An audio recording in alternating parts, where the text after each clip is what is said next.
नमस्कार विद्यार्थियों। इससे पहले वाले लेक्चर में अपन ने कुंतक ने अलंकार ग्रंथ का जो प्रयोजन और काव्य का प्रयोजन बताया था उनको अपन ने पढ़ा था। कुंतक ने अलंकार ग्रंथ का अलग प्रयोजन और काव्य का अलग प्रयोजन बताया था।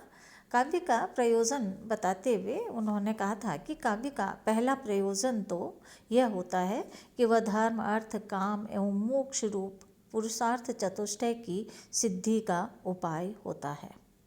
और काव्य का दूसरा प्रयोजन है उसका समुचित व्यवहार का बोध कराने में सहायक होना। प्रत्येक मनुष्य को सत्काव्यों में वर्णित राजा अमात्य भृत्य आदि के व्यवहारों से उनके लिए अनुकरणीय उचित व्यवहार का ज्ञान होता है। तीसरा, काव्य का सर्वातिशय यहाँ तक कि पुरुषार्थ चतुष्टय के आस्वाद का भी अतिक्रमण कर जाने वाला तीसरा प्रयोजन है उसके आस्वाद से, जो कि अमृत रसास्वाद के समान होता है, सहृदयों को तत्काल आनंद की अनुभूति करवाना। इस प्रकार काव्य का प्रयोजन बताने के बाद कुंतक काव्य लक्षण प्रस्तुत करते हैं और काव्य लक्षण प्रस्तुत करते हुए ये कह रहे हैं, अलंकृतिर अलंकार्यम उपोधृत्य विवेच्यते तदुपायतया तत्वं सालंकारस्य काव्यता।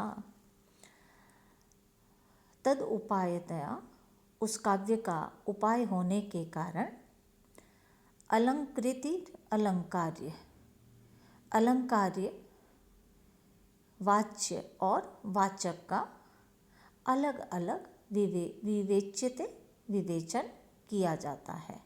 अलंकृति अलंकार्य अलंकृति और अलंकार्य इन दोनों का अलग अलग उपोधृत्य अलग अलग विवेच्यते विवेचन किया जाता है। वस्तुतः सालंकारस्य काव्यता, अलंकार से युक्त अलंकार्य ही अर्थात शब्द और अर्थ की ही काव्यता होती है। अर्थात यदि अलंकार और अलंकार्य को अलग कर दिया जाए तो काव्य की सत्ता ही समाप्त हो जाएगी, क्योंकि अलंकार शब्द एवं अर्थ ही काव्य होते हैं, पर उनका जो अलग अलग विवेचन किया जाता है वह उनके स्पष्ट ज्ञान के लिए है एवं वैसी परंपरा भी प्रचलित है। वस्तुतः अलंकार से हीन होने पर काव्य की सत्ता ही असंभव है, क्योंकि अलंकार को काव्य से अलग किया ही नहीं जा सकता। अतः यह कथन कि काव्य का अलंकार के साथ योग होता है नितांत अनुचित होगा, क्योंकि यह कथन काव्य और अलंकार को भिन्न भिन्न करता है। अलंकार से युक्त की काव्यता होती है, ऐसा सामुग्ध्य रूप से कुछ काव्य का स्वरूप बताया तो गया है, किंतु अच्छी तरह से उसका स्वरूप नहीं निश्चित किया गया है। अतः किस प्रकार की वस्तु काव्य संज्ञा के योग्य होती है इसका निरूपण करते हुए आचार्य कुंतक कह रहे हैं, शब्दार्थौ सहितौ वक्र कवि व्यापारशालिनी बंदे व्यवस्थितौ काव्यम तद्वद आह्लादकारिणी। इस छठे कारिका में उन्होंने काव्य का एक सामान्य लक्षण दिया था और अब ये काव्य का एक विशिष्ट लक्षण यहाँ पर दे रहे हैं। महत्वपूर्ण है, ये व्याख्या में पूछ लिया जाता है।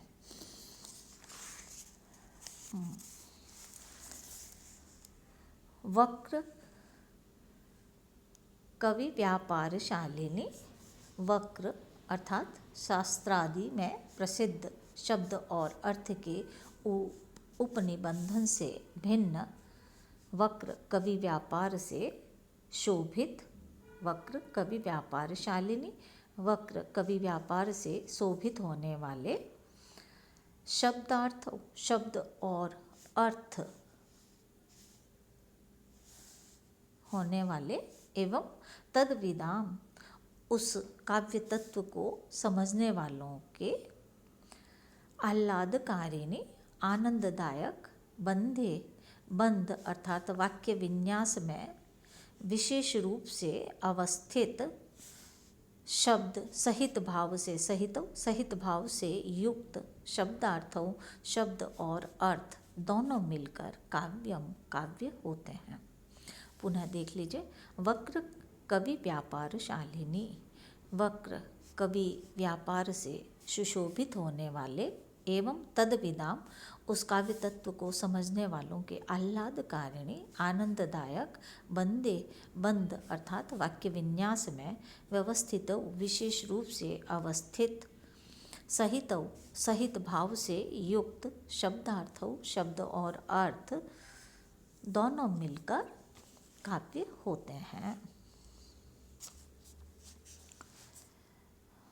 शब्द और अर्थ काव्य होते हैं, अर्थात वाचक और वाच्य दोनों भली भांति मिलकर काव्य होते हैं। दो मिलकर एक होते हैं, ये तो बड़ा विचित्र कथन है। इसीलिए तो किसी का मत है कि कवि की चातुरी से निर्मित कमनीय अतिशय से युक्त शब्द ही केवल काव्य होता है, और किसी का यह मत कि रचना की विचित्रता से आनंद को उत्पन्न करने वाला अर्थ ही काव्य होता है। ये दोनों पक्ष यहाँ खंडित हो जाते हैं, क्योंकि दोनों अलग अलग नहीं अपितु एक साथ मिलकर ही काव्य होते हैं। अतः शब्द और अर्थ दोनों में से प्रत्येक तिल में स्थित तेल की भांति काव्य तत्व को जानने वालों को आह्लादित करने की क्षमता रहती है, न कि एक में।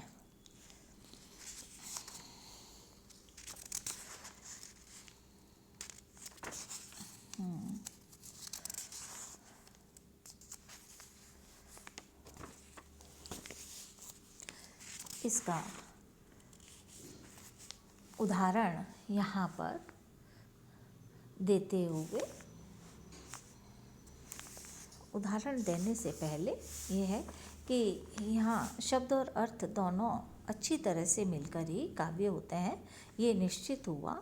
इस प्रकार शब्द और अर्थ दोनों में काव्यत्व होता है, यह निश्चित हो जाने पर उन दोनों में एक ही थोड़ी सी न्यूनता होने पर काव्य व्यवहार प्रवृत्त होने लगे, जो कि अनुचित है और अनभिप्रेत है। इसलिए कारिका में सहितौ शब्द को कहा गया है। सहितौ अर्थात सहित का भाव, साहित्य में अवस्थित शब्द और अर्थ काव्य होते हैं।